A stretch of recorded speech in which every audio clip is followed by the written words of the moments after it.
Kita akan masuk dalam hadirat Tuhan. Tetap dalam hadirat Tuhan, kita akan mempersiapkan hati kita untuk mendengarkan firman Tuhan. Hanya Engkau Tuhan, keselamatan yang diberikan kepada kami Bapa. Kau yang mampu Tuhan untuk menolong kami untuk segala perkara. Kau yang mampu Tuhan, jadikan semuanya indah. Haleluya Yesus.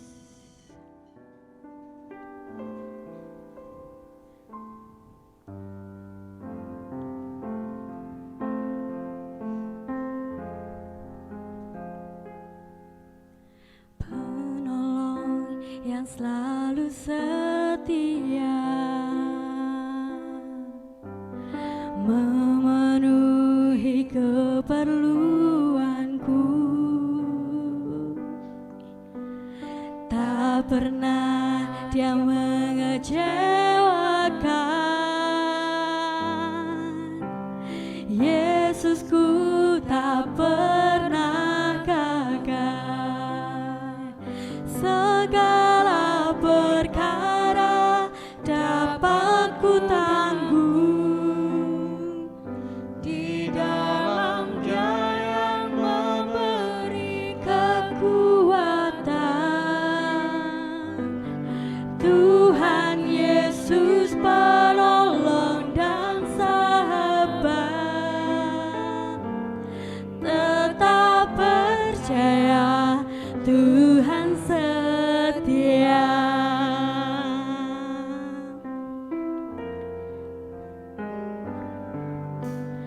Penolong yang selalu setia, memenuhi keperluanku, tak pernah Dia mengecewakan. Yesusku tak pernah gagal. Segala perkara dapat ku tanggung di dalam Dia yang memberi kekuatan. Tuhan Yesus penolong dan sahabat, tetap percaya Tuhan setia. Segala perkara dapat ku tanggung di dalam Dia yang memberi kekuatan. Tuhan Yesus penolong dan sahabat, tetap percaya Tuhan setia. Segala perkara saya serahkan kepada di dalam Dia yang memberi kekuatan. Mari Bapak Ibu. Tuhan Yesus penolong dan sahabat, tetap percaya Tuhan setia.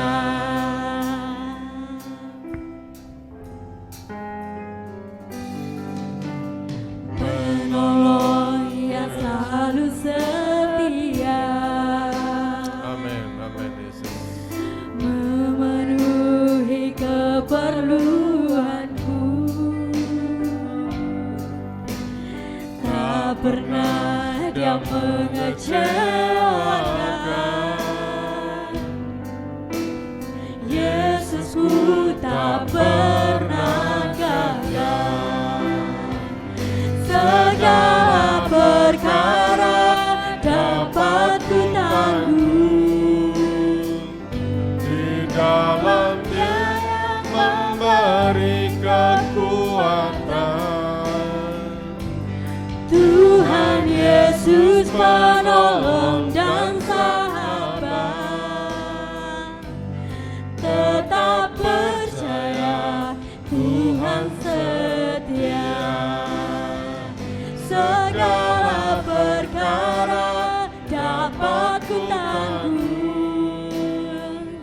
di dalam Dia yang memberi kekuatan. Tuhan Yesus penolong dan sahabat. Amin, amin. Tetap percaya Tuhan setia. segala perkara dapat ku tanggung di dalam Dia yang memberi kekuatan. Tuhan Yesus menolong dan sahabat. Tetap percaya Tuhan setia. Tetap percaya Tuhan setia. Tetap percaya Tuhan setia.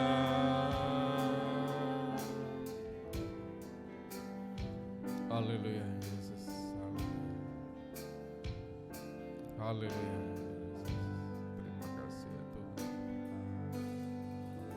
Haleluya Yesus.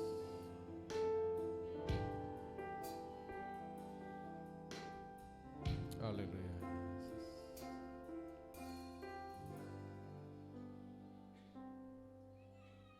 Haleluya.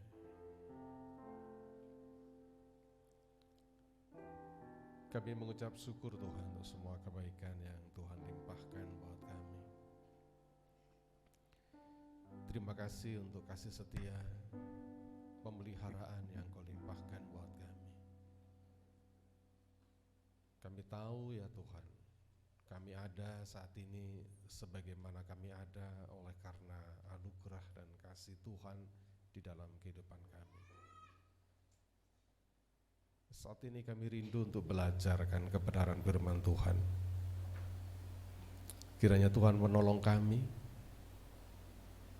sehingga kami boleh mengerti apa yang Tuhan mau dalam kehidupan kami. Urapi kami ya Tuhan, berkatilah kami. Dan biarlah kebenaran firman Tuhan yang akan kami pelajari ini menjadikan sulu dan pelita bagi kaki kami dalam melangkahkan kaki dalam kehidupan ini ya Tuhan. Kami menyerahkan pemberitaan firman Tuhan ini ke dalam tangan Tuhan. Di dalam nama Tuhan Yesus kami mengucap syukur dan berdoa. Haleluya. Amin. Silakan duduk Bapak Ibu. Shalom semua. Puji Tuhan, hari ini kita kembali diberi kekuatan, kesehatan buat Tuhan. Ini mobilnya ini perlu ya. Baik Bapak Ibu, hari ini kita akan belajar firman Tuhan ya dengan satu judul apa yang kau mau, dan pemberitaan firman Tuhan ini didasarkan pada Injil Yohanes ya, Yohanes pasal 5 ayat 1 sampai yang ke-9.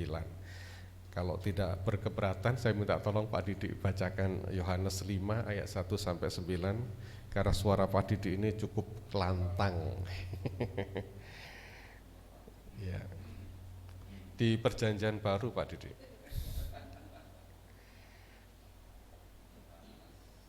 Yohanes 5 ayat 1 sampai yang ke-9. Bapak Ibu boleh buka Alkitabnya masing-masing ya. Tidak tahu di mana, di HP, silahkan. Mari Pak Didi.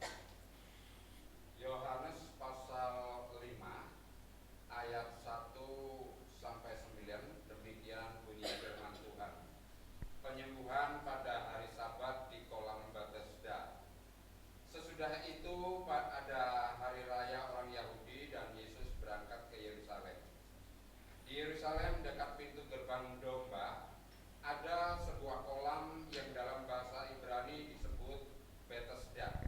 Ada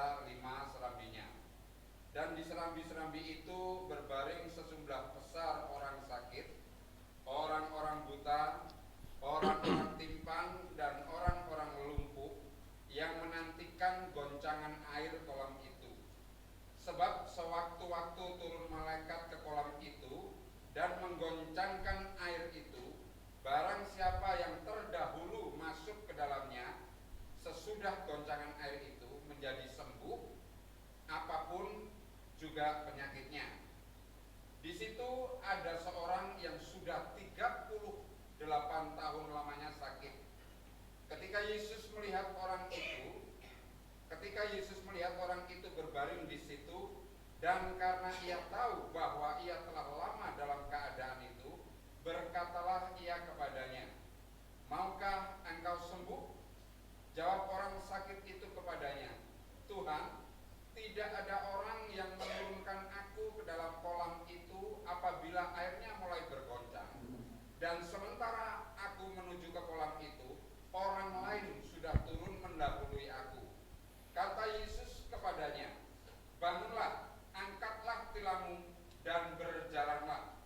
Dan pada saat itu juga sembuhlah orang itu, lalu ia mengangkat tilamnya dan berjalan, tetapi hari itu hari Sabat. Amin. Bapak Ibu, apabila satu kali kita ketemu dengan orang yang sangat berkuasa, ya, powerful, ada banyak duit, ada banyak jabatan, kemudian mengungkapkan satu pertanyaan seperti judul ini, apa yang kamu mau? Pasti kita merespon dengan sesuatu yang menyenangkan. Wow, saya mendapat tawaran apa yang saya mau, apa yang saya ingin dapatkan gitu. Nah, teks yang kita baca, yang tadi dibacakan Pak Didik, Yohanes 5 ayat 1 sampai yang ke-9, sebetulnya itu adalah sebuah teks, sebuah ayat firman Tuhan yang memberikan gambaran kepada kita tentang pertanyaan yang sama yang Tuhan tujukan kepada kita. Hari ini pertanyaan itu juga berlangsung atau berlaku buat kita. Apa yang kau mau? Nah, saudara, kita akan melihat beberapa hal terkait mengenai apa yang kita mau ini. Judul yang saya ambil ini memang ya terinspirasi pada ayat yang ke-6, ya saya akan bacakan ayat yang ke-6 yang berkata begini, ketika Yesus melihat orang itu berbaring di situ dan karena ia tahu bahwa ia telah lama dalam keadaan itu, berkatalah ia kepadanya, "Maukah engkau sembuh?" Saudara, banyak teolog mempertanyakan latar belakang dari kalimat "maukah engkau sembuh" ini. Apakah Tuhan tidak tahu persoalan atau pergumulan yang dihadapi oleh orang yang lumpuh ini? Dan lumpuhnya nggak main-main Bapak Ibu, 38 tahun. Apakah Tuhan tidak menyadari pasti orang itu butuh kesembuhan? Atau jangan-jangan Bapak Ibu, beberapa penafsir mengatakan jangan-jangan memang orang ini tidak mau sembuh. Kenapa? 38 tahun dia mengalami penderitaan sakit yang berkepanjangan. Kalau ada orang yang mengalami penderitaan, kesakitan, kondisi terpuruk dalam rentang waktu yang panjang, maka kebanyakan orang itu akan terkikis harapannya, terkikis keinginannya untuk mengharapkan sesuatu yang muluk-muluk, begitu. Akibat daripada persoalan yang tidak berkeputusan, ada banyak orang yang kemudian berkata, ya sudah, ngapain lagi ya? Tidak ada harapan, tidak ada keinginan untuk mengalami kesembuhan. Nah, jangan-jangan orang yang mengalami sakit lumpuh ini juga seperti itu. Mari kita melihat satu persatu daripada rentetan kisah di dalam Yohanes pasal 15 ini Bapak Ibu, di dalam beberapa bagian. Yang pertama, ya, saya ingin sampaikan bahwa teks ini sebetulnya memang bicara tentang supremasi Kristus, bicara tentang keunggulan Kristus. Supremasi Kristus atau keunggulan Kristus di dalam hal apa saja yang kita bisa pelajari di dalam Yohanes pasal 5 ini. Yang pertama Bapak Ibu, saya menemukan bahwa ketika tidak ada yang peduli, Yesus itu peduli. Coba perhatikan Yohanes pasal 5 ayat yang keempat ini. Dikatakan begini, ketika Yesus bertanya, maukah engkau sembuh? Jawab orang sakit itu kepadanya, Tuhan, tidak ada orang yang menurunkan aku ke dalam kolam itu apabila airnya mulai goncang. Dan sementara aku menuju ke kolam itu, orang lain sudah turun mendahului aku. Perhatikan teks yang saya garis bawahi. Yang pertama, orang itu berkata begini, tidak ada orang yang menurunkan aku. Bapak Ibu bisa pahami di sini tidak ada orang. Artinya apa? Orang ini memang orang yang menjengkelkan. Dia tidak memiliki relasi yang baik. Dia tidak memiliki sahabat. Sehingga 38 tahun orang-orang yang di sekitar dia mengabaikan dia. Orang ini memang memiliki karakter yang mungkin tidak menyenangkan.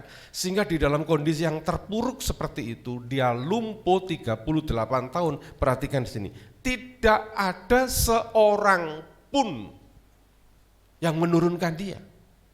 Saya mau sampaikan Bapak Ibu yang dikasihi Tuhan hari ini, tolong dengar baik-baik ya.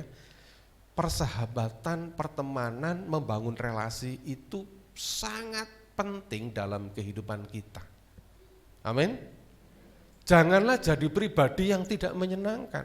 Tutur kata kita itu menyenangkan orang apa enggak, gestur tubuh kita itu menyenangkan orang apa enggak, sikap-sikap kita itu menyenangkan orang apa enggak. Kalau kita enggak bisa menyenangkan orang, ya kan, maka di dalam kondisi yang terpuruk tidak ada orang yang akan mau menolong kita.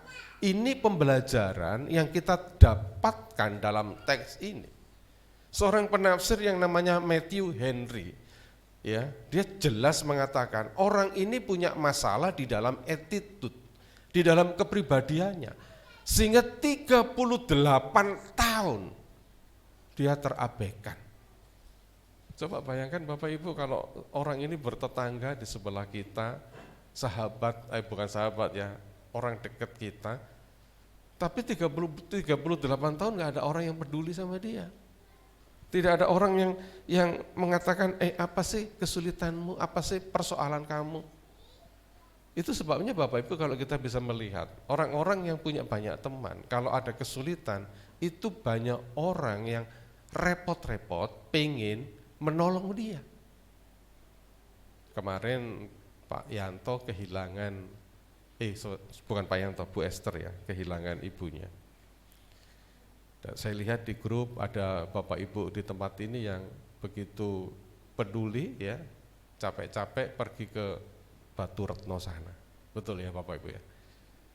Seandainya keluarga Pak Yanto ini pribadi yang menjengkelkan, yang tidak menyenangkan, saya yakin tidak ada orang yang mau capek-capek untuk mengunjungi ke sana. Jauh, saudara. Ini pembelajaran kita, bahwa ketika orang ini terpuruk, tidak ada yang peduli, tidak ada yang memperhatikan. Itu yang pertama, pembelajaran yang kita dapatkan. Yang kedua, saudara, Yesus juga ingin mengajarkan di dalam kondisi yang mengalami persoalan kayak begini, engkau jangan mengandalkan manusia. Persahabatan itu penting, tetapi pengandalan tetap kepada Tuhan. Sehingga ketika orang itu berkata, tidak ada orang yang menurunkan aku, ya kan? Orang ini seakan-akan berkata bahwa siapakah yang aku andalkan Tuhan? Enggak ada. Siapakah yang bisa saya berkeluh kesah? Siapakah orang yang saya bisa sambat gitu? Enggak ada. Enggak ada. Bahkan kemudian ayat itu melanjutkan begini Bapak Ibu, ya. Ya, tidak ada orang yang menurunkan aku ke dalam kolam itu apabila airnya mulai goncang. Dan sementara aku menuju kolam itu, orang lain sudah turun mendahului aku. Sudah tidak ada orang yang bersimpati, berempati kepada orang ini. Dia sendiri pun tidak sanggup untuk masuk ke dalam kolam itu. Kalau saudara perhatikan teks ini ya, maka Anda tidak akan menemukan cerita ini di kitab-kitab yang lain Bapak Ibu. Di dalam kitab Injil yang lain, Matius, Markus, Lukas, tidak ada, hanya di Injil Yohanes. Ini memang cerita agak sedikit supranatural gitu kan, ada kolam, kemudian kolam itu ditunggu kapan bergoncang, dan beberapa penafsir berkata dalam 1 tahun kolam itu bergoncang kira-kira 3 kali. Pada hari-hari raya besar orang-orang Israel, orang-orang Yahudi. ya hari Paskah, Pondok Daun, dan satu lagi saya lupa. Ada hari besar ketika orang Israel kumpul di situ, kadangkala air itu bergoncang. Dan Yesus datang ke kota Yerusalem ini pada sekitar bulan-bulan Paskah. Nah, tetapi yang ingin saya katakan di sini adalah ketika si orang lumpuh ini berharap sembuh, orang lain tidak memperhatikan dia juga tidak bisa untuk berjalan. Artinya apa? Ketika engkau terpuruk pun Tuhan ingin mengajarkan kepada kita, jangan kau mengandalkan kekuatanmu. Dan saya menemukan satu ayat yang agak juga ya perlu kita renungkan. Sementara aku menuju kolam itu, jadi orang ini tertatih-tatih, ya mungkin kakinya diseret gitu ya. Beberapa penafsir orang mengatakan bahwa orang ini sebetulnya bukan lumpuh total begitu, tetapi kakinya mungkin tidak ada satu atau kayak apa, jadi dia tertatih-tatih ke sana. Dan ketika tertatih-tatih, ayat yang terakhir, bagian terakhir dari ayat ke-7 berkata, orang lain sudah turun mendahului. Orang lain membalap dia, menyelip dia. Artinya saudara, orang ini betul-betul adalah orang yang tidak dipedulikan oleh siapapun. Orang-orang di sekitarnya tidak ada yang mempedulikan dia. Dan kondisi keterpurukan ini enggak main-main, 38 tahun. Dan kemudian teks ini memberikan sebuah pencerahan buat kita. Ketika orang yang lumpuh ini, yang nggak bisa apa-apa, nggak bisa bergerak dalam kondisi yang tidak dipedulikan orang selama 38 tahun, tiba-tiba Yesus datang. Tiba-tiba Yesus peduli dan bertanya, apakah engkau ingin sembuh? Inilah yang saya katakan, cerita ini tentang supremasi keunggulan Kristus. Orang boleh tidak peduli, orang boleh terabaikan, bahkan kekuatanmu pun tidak sanggup untuk menolong engkau dalam keterpurukan itu. Orang lain menyalip engkau, membalap engkau, orang lain enggak peduli sama engkau. Tiba-tiba Tuhan datang, apakah engkau ingin sembuh? Bapak Ibu yang terkasih, saya tidak tahu apakah kita mengalami kelumpuhan secara rohani, kelumpuhan secara ekonomi, kelumpuhan secara sosial, tapi yang ingin saya sampaikan Bapak Ibu, dan kalau Bapak Ibu percayakan firman Tuhan, dengar baik-baik. Kalau engkau mengalami kondisi yang stagnan selama bertahun-tahun, engkau ngerasa hidupmu mentok, engkau merasa enggak berkutik, engkau merasa enggak bisa apa-apa bertahun-tahun, sampai engkau berkata, aku sudah tidak punya harapan lagi, aku sudah tidak punya cita-cita lagi. Kenapa? Bertahun-tahun aku mengalami kondisi yang stuck kayak begini. Hari ini saya mau katakan, Yesus peduli akan hidupmu. Amin. Dia datang. Saudara, jangan dengar apa yang saya katakan itu sebagai sebuah rutinitas kita ibadah pada hari ini, bukan. Dengar ini sebagai firman Tuhan. Kalau engkau mengalami stagnan dalam hidupmu, sakit yang tidak sembuh-sembuh, kondisi ekonomi yang terpuruk bertahun-tahun, persoalan rumah tangga yang tidak selesai bertahun-tahun, hari ini dengar firman Tuhan, Injil, berita kesukaan itu. Dia bertanya, apa yang kau mau? Amin. Apa yang engkau mau? Kalau Bapak Ibu tidak sungguh-sungguh dengar firman Tuhan, Anda percuma nanti pulang dari gereja tidak menangkap apa-apa. Hidupmu stagnan terus. Tidak ada peningkatan, tidak ada progres. Ya sama kayak 38 tahun yang lalu. Tapi kalau saudara perhatikan firman Tuhan ini, dan engkau menangkap kebenaran firman Tuhan, dan Yesus berkata secara pribadi dalam hidupmu pada kesempatan pagi hari ini, menggedor pintu hatimu yang sudah kering, yang sudah keras, dan berkata, hai anakku, apa yang kau mau? Saudara, Yesus bukan tidak tahu persoalan kita, tapi Yesus butuh respon kita. Apa Yesus enggak tahu kalau pria ini adalah orang yang lumpuh selama 38 tahun. Bodoh amat kok nggak tahu gitu loh. Orang yang terpuruk kayak begini terus ditanya apa yang engkau mau, apakah engkau sembuh, ya pasti mau lah. Tapi persoalannya bukan di situ. Yesus butuh respon kita. Apa yang engkau mau? Apakah hidupmu standar hari ini? Atau malah mengalami penurunan yang gak jelas? Dan engkau frustrasi, depresi. Saudara, kalau kita belajar psikologi ya, salah satu ciri orang yang depresi, stres adalah orang yang menghindari kegiatan sosial. Menghindari pertemanan, withdrawal istilahnya. Jadi dia mulai mengurung diri, mulai tidak peduli sama orang, ya kan? Nah, dalam kondisi yang kayak begini hari ini saya mau sampaikan, Yesus datang kok. Apakah engkau sembuh?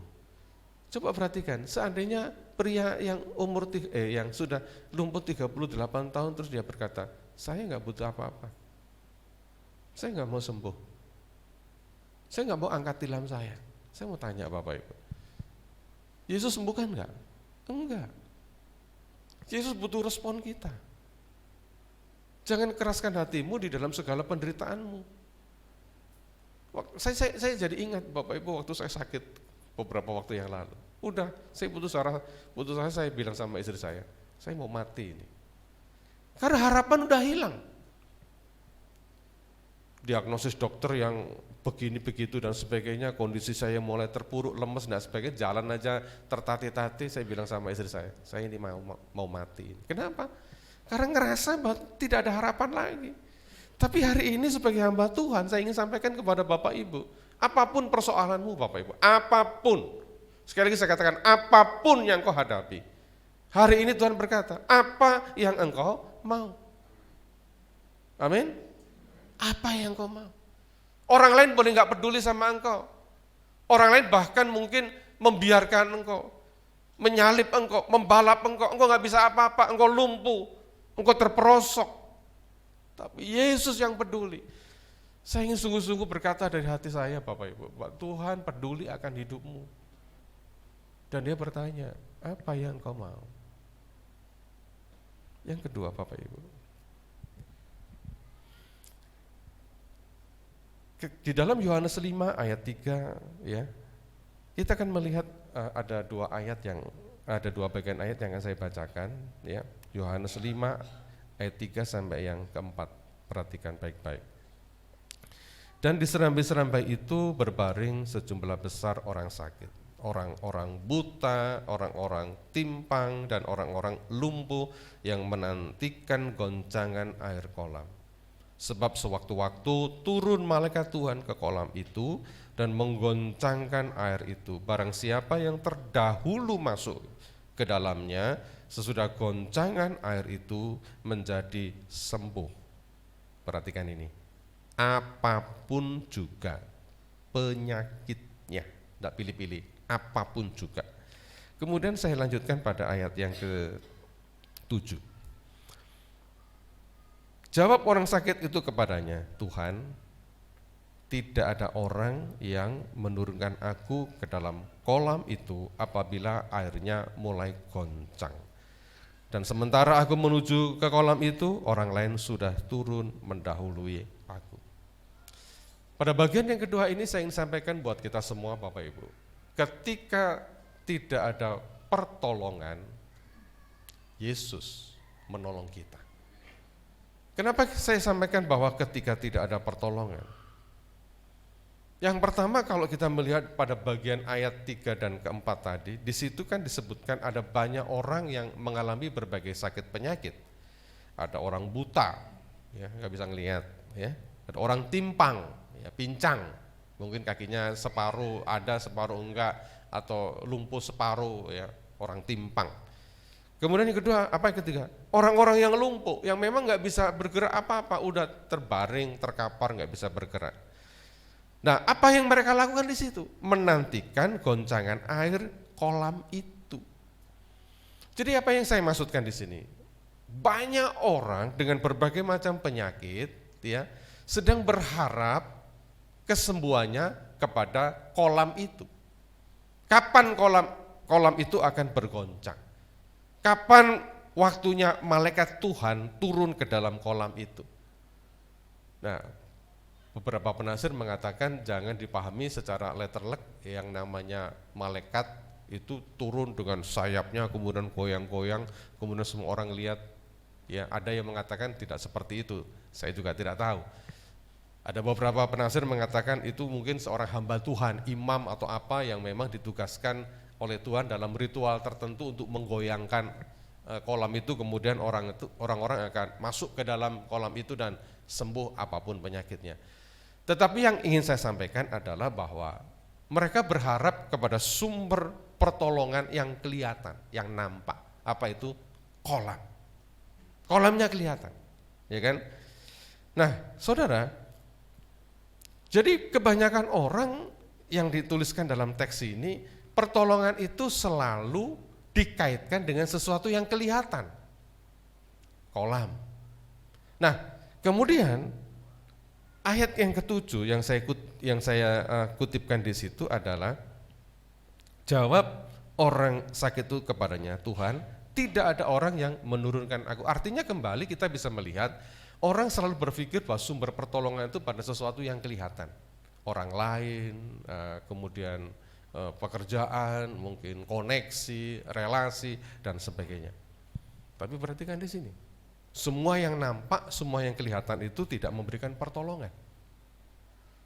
Kolam itu begitu dekat dengan orang lumpuh ini, begitu dekat. Orang lumpuh itu duduk atau terbaring di serambi-serambi di pinggir kolam itu. Sedemikian dekatnya. Tapi Alkitab memberikan berita kepada kita. Walaupun orang itu dekat dengan kolam, tetapi selama 38 tahun. Orang yang lumpuh ini tidak sembuh. Apa yang bisa kita ambil hikmahnya dari teks ini, Bapak Ibu?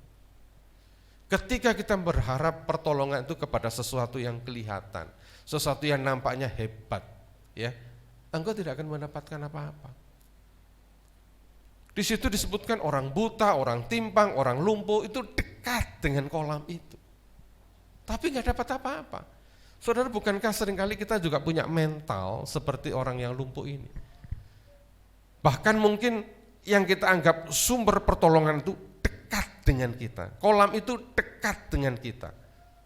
Anda berharap pertolongan datang dari pekerjaan Anda? Engkau nggak akan dapatkan. Anda berharap pertolongan itu dari relasi yang Anda bangun? Engkau nggak akan mendapatkan. Anda mendapatkan pertolongan itu dari orang-orang yang dekat dengan kita, orang yang akan menurunkan kita, akan menolong kita? Enggak, saudara.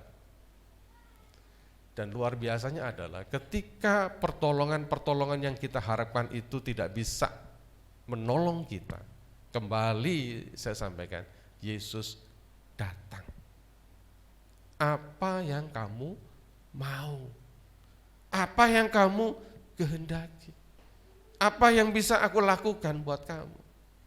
Kita memang nggak bisa mengandalkan pertolongan-pertolongan secara fisik, Bapak Ibu. Kolam ini kan gambaran daripada kehidupan, ada air di situ. Tetapi yang namanya pertolongan secara fisik tetap tidak bisa memenuhi kebutuhan kita. Ini yang ingin saya sampaikan. Sedekat apapun ya sumber pertolongan itu, kalau sumber pertolongan itu bukan dari Tuhan, kita nggak bisa dapat. Atau kita berharap pada koneksi, ayat ke-7 menjawab. Tidak ada orang yang menurunkan aku. Siapa yang menjadi koneksi kita? Saudara, kadang-kadang kan kita ini punya banyak teman, ya, butuh ini, butuh itu, ada banyak teman, ada relasi dan sebagainya. Tetapi ada satu titik tertentu yang kita ini oleh Tuhan, perhatikan baik-baik, oleh Tuhan diajar untuk tidak mengandalkan orang yang dekat dengan kita. Untuk apa? Untuk kembali iman kita itu hanya tertuju kepada Tuhan. Siapa di sini yang punya relasi? Ya, banyak orang yang bangga kan, kalau misalkan punya teman, wah teman saya ini pejabat, teman saya ini orang kaya, teman saya ini orang yang punya power, orang punya macam-macam lah begitu. Dan dengan dekat dengan orang itu kita ngerasa bahwa persoalan-persoalan yang kita hadapi akan mudah diatasi. Ternyata kadang-kadang kita kecewa, bener nggak ya? Kadang-kadang kita kecewa, yang saya harapkan dia nolong saya malah mengabaikan saya. Orang yang saya harapkan bisa membantu saya malah mengacuhkan saya. Orang yang mestinya itu membuat saya semakin progres begitu, ternyata meninggalkan saya. Dalam kondisi yang seperti ini, Tuhan mendatangi kita. Apa yang kau mau? Yang ketiga, saya akan ajak Bapak Ibu semua ya melihat ayat yang kedua, kemudian kita lompat pada ayat yang kelima. Yohanes pasal 5 ayat kedua saya bacakan. Di Yerusalem dekat pintu gerbang domba ada sebuah kolam yang dalam bahasa Ibrani disebut Betesda. Ada 5 serambinya. Lompat ayat kelima. Di situ ada seorang yang sudah 38 tahun lamanya sakit. Ketika Yesus melihat orang itu berbaring di situ dan karena ia tahu bahwa ia telah lama dalam keadaan itu, berkatalah ia kepadanya, "Maukah engkau sembuh?" Bapak Ibu yang terkasih, saya ingin sedikit menyoroti nama dari kolam ini. Pertama dikatakan di Yerusalem dekat pintu gerbang domba. Ya, itu memang sebuah daerah di mana para penggembala domba itu sering mengumpulkan dombanya di situ. Tidak saya bahas, tetapi lebih lanjut berkata begini, ada sebuah kolam, ada kolam yang dalam bahasa Ibrani disebut Betesda. Ini yang menarik. Kata Betesda itu artinya adalah rumah belas kasihan. Jadi di situ adalah tempat orang mempraktekkan kasih Allah. Tempat orang merasakan kasih Allah sehingga kolam itu disebut kolam Betesda. Karena disitulah orang menerima, merasakan belas kasihan yang daripada Tuhan. Pertanyaan saya, orang yang lumpuh tadi tinggal di mana? Terbaring di mana? Di kolam Betesda. Orang yang lumpuh itu merasakan belas kasih Tuhan enggak? Jawabannya adalah tidak. Justru ketika orang lumpuh itu terbaring di kolam Betesda, di mana kolam Betesda itu gambaran dari rumah belas kasihan Allah, ya kan? Orang ini enggak dapat belas kasihan. 38 tahun dicampakkan, tidak ada orang yang angkat dia, tidak ada orang yang menyapa dia pada saat dia tinggal di dalam rumah yang namanya rumah Betesda atau rumah belas kasihan itu. Nah, kembali saya ingin sampaikan, inilah keunggulan Tuhan, inilah supremasi yang daripada Kristus. Apa itu? Ketika orang ini tidak merasakan belas kasihan Tuhan, Tuhan datang mendemonstrasikan belas kasihannya, menunjukkan belas kasihannya dengan bertanya, apakah engkau mau sembuh? Apa enggak dahsyat Tuhan kita? Amin. Amin Bapak Ibu. Dia tinggal di rumah yang disebut rumah belas kasihan, tapi dia tidak merasakan belas kasihan. Ini kan paradoks. Di satu sisi dia tinggal di satu tempat di mana orang menikmati belas kasihan, tapi si bapak ini 38 tahun tidak merasakan belas kasihan. Tetapi dalam kondisi yang seperti itu, Yesus datang dan mendemonstrasikan belas kasihannya dengan bertanya, maukah engkau sembuh? Inilah yang saya katakan, ketika tidak ada orang yang berbelas kasihan kepada kita mungkin, Yesus tetap berbelas kasihan kepada kita. Dia tetap datang kepada kita. Dia tetap menanyakan kepada kita, apa yang engkau mau? Kembali Bapak Ibu, kepada judul khotbah yang tadi. Apa yang engkau mau? Saya ingin mengatakan kalimat yang sama untuk menyampaikan pesan Tuhan kepada Bapak Ibu. Apa yang engkau mau? Hari ini apa yang engkau mau? Kita mungkin tidak ingin sembuh dari penyakit karena kita mungkin tidak sakit. Kita mungkin memiliki pergumulan-pergumulan yang berbeda antar satu dengan yang lain berbeda-beda. Tetapi saya ingin sampaikan, kalau Bapak Ibu ingin mendapat pertolongan yang daripada Tuhan, respon jawaban Tuhan ini, apa yang engkau mau? Oh Tuhan, aku mau sembuh, kata orang ini. Maka Tuhan bilang apa? Angkatlah tilammu. Ini menunjukkan apa? Ada respon. Angkat tilammu. Coba perhatikan kalau misalkan orang ini, apakah engkau ingin sembuh? Iya, terus Tuhan bilang, angkat tilammu. Orang itu berkata, enggak Tuhan, saya cukup nyaman di sini. Engkau tidak akan pernah melihat mujizat kesembuhan itu. Saya undang tim musik untuk mempersiapkan diri. Saudara yang terkasih, seperti yang tadi saya katakan, kita punya pergumulan masing-masing. Mungkin sudah lama pergumulan kita, kesulitan kita sudah lama. Mungkin bahkan sepanjang umur kita nggak pernah mengalami yang namanya sukacita kebahagiaan. Seperti pria tadi, 38 tahun. Tuhan hari ini berkata kepada Bapak Ibu, apa yang kau mau? Mungkin di antara Bapak Ibu berkata begini, aku mau Tuhan pulihkan ekonomi saya. Aku mau Tuhan berkati pekerjaan saya. Aku mau Tuhan bereskan persoalan dalam keluarga saya. Anda boleh menyatakan itu kepada Tuhan.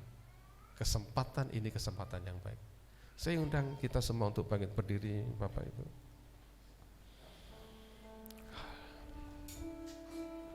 Silakan Bapak Ibu berkomunikasi dengan Tuhan.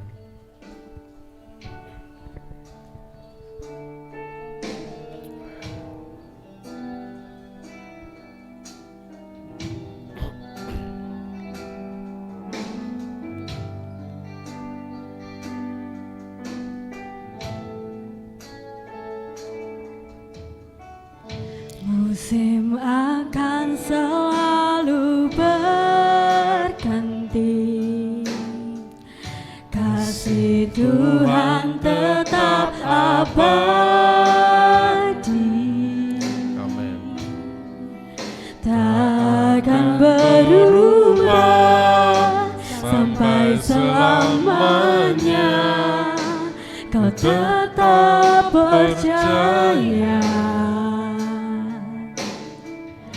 Ku yakin Tuhan memberkati. Amin. Amin Yesus. Ku yakin Tuhan melindungi. Burung di udara Tuhan pelihara, karena kasih-Nya. Katakan Tuhan selalu menolongku. Tuhan selalu menolongku, selalu menjagaku, sehelai rambutku tak akan terjatuh tanpa seizin. Mari saudara katakan Tuhan selalu menolong. Tuhan selalu menolong, selalu menjagaku. Oh, rapata sikara lama-lama. Dia menyayangiku. Amin, amin. Dan peliharaku seumur hidupku. Akan selalu berganti. Ya Tuhan, Ada banyak hal dalam kehidupan kami. Tuhan tetap abadi. Sigara lama-lama. Tak akan berubah sampai selamanya. Ku tetap percaya. Ku yakin Tuhan memberkati. Ku yakin Tuhan melindungi. Burung di udara Tuhan pelihara karena kasih-Nya. Mari nyatakan imanmu bahwa Tuhan pasti menolong engkau. Tuhan selalu Menolongku, selalu menjagaku. Sehelai di rambutku tak akan terjatuh tanpa seizinmu. Haleluya. Tuhan Selalu menolongku, selalu menjagaku. Dia mengenyangkanku dan peliharaku seumur hidupku. Tuhan selalu menolongku. Tuhan selalu menolongku. Selalu menjagaku. Haleluya. Sehelai di rambutku Amin. tak akan terjatuh Amin. tanpa seizinmu. Ya Tuhan, Tuhan selalu menolongku, selalu menjagaku. Dia mengenyangkanku dan peliharaku seumur hidupku. Mari sekali lagi katakan, Tuhan selalu menolongku. Tuhan selalu menolongku. Amin, Yesus. Selalu menjagaku. Sehelai di rambutku Ya Tuhan, tak akan terjatuh tanpa seizinmu. Tuhan selalu menolongku, selalu menjagaku. Dia mengenyangkanku dan peliharaku seumur hidupku. Dia mengenyangkanku dan peliharaku seumur hidupku. Dia mengenyangkanku dan peliharaku seumur hidupku. Haleluya. Haleluya. Haleluya.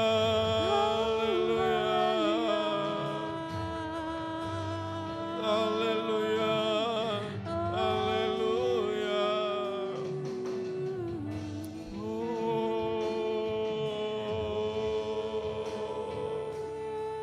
Tiara lama-lama ya se, kinara lama layango. Haleluya.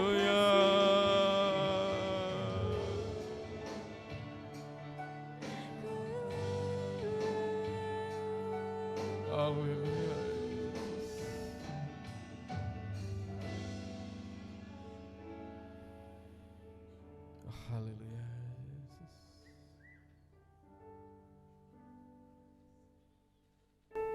Haleluya Yesus.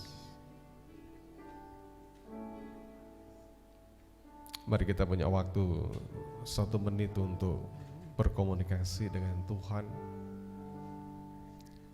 Dan ketika Tuhan bertanya, apa yang kau mau? Biarlah hatimu menjawab pada kesempatan pagi hari ini. Engkau berkata, Tuhan, aku mau rumah tanggaku semakin sejahtera Tuhan. Aku mau mendapat pekerjaan yang lebih baik. Aku mau ekonomiku dipulihkan. Aku mau sakitku disembuhkan. Aku mau melakukan ini, itu, dan lain sebagainya. Saudara, ini persoalan iman. Engkau boleh mengeraskan hati dan engkau tidak akan mendapat apa-apa.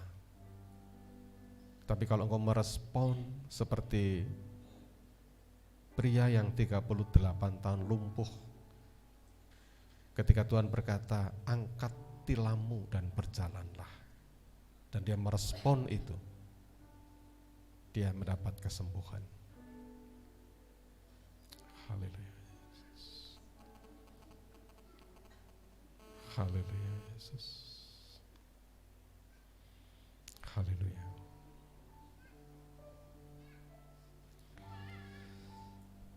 Tuhan, hamba kembali datang ke hadirat-Mu, berdoa bagi sidang jemaat-Mu ini ya Tuhan.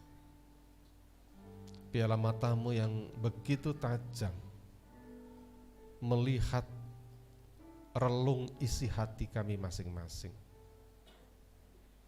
Ketika Engkau bertanya, apa yang Engkau mau? Hamba berdoa kiranya Engkau melihat pergumulan kami satu persatu, yang mengalami keterpurukan, mengalami kekalahan, mengalami penderitaan, mengalami berbagai macam persoalan.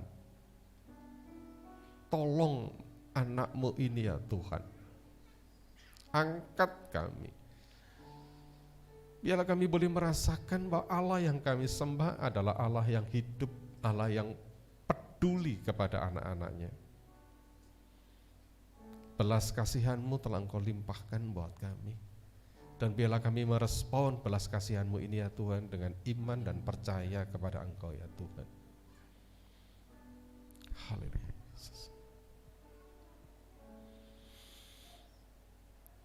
Sidang jemaat yang dikasihi oleh Tuhan, kiranya di dalam nama Tuhan terimalah segala berkat, pertolongan dan keselamatan yang daripada Allah. Biar aku menangkap pesan firman Tuhan hari ini dengan sungguh-sungguh di dalam hatimu, dan kau akan merasakan kemenangan demi kemenangan daripada Tuhan.